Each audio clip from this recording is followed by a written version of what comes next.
एक पादरी को एक अमीर जोड़े ने अपने घर पर रात्रि भोज के लिए आमंत्रित किया। वो दोनों चर्च के वफादार सदस्य थे।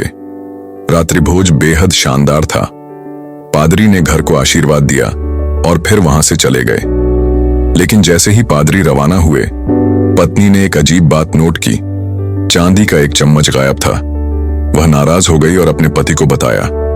धीरे धीरे उनके मन में शक घर करने लगा, क्या पादरी ने हमारा चम्मच चुरा लिया? वे इस ख्याल को अनदेखा करने की कोशिश करते रहे, लेकिन यह बात उनके मन से नहीं निकली। जिस इंसान पर उन्होंने भरोसा किया था, अब उसी की ईमानदारी पर शक हो रहा था। दिन हफ्तों में बदल गए और वे इस मुद्दे पर बार बार बात करते रहे।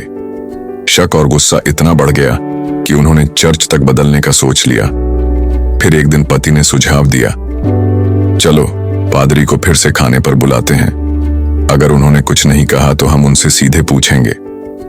उन्होंने पादरी को दोबारा आमंत्रित किया और पादरी ने खुशी से न्योता स्वीकार कर लिया। लेकिन इस बार डिनर टेबल पर वातावरण तनावपूर्ण था।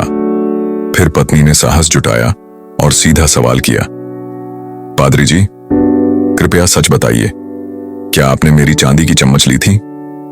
पादरी मुस्कुराए, शांत स्वर में बोले, मैंने वह चम्मच आपकी बाइबल के अंदर रख दी थी, यह देखने के लिए कि आप उसे पढ़ते हैं या नहीं। अब मुझे जवाब मिल गया है।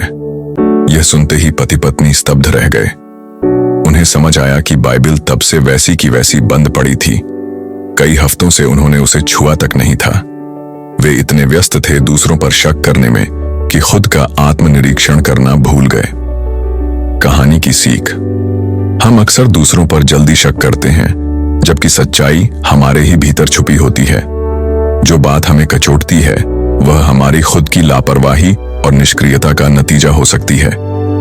अगर यह कहानी आपके दिल को छू गई, तो इसे अपने दोस्तों और परिवार के साथ जरूर साझा करें और नीचे कमेंट में लिखें, मैं आत्मनिरीक्षण करूंगा, पहले खुद को बदलूंगा।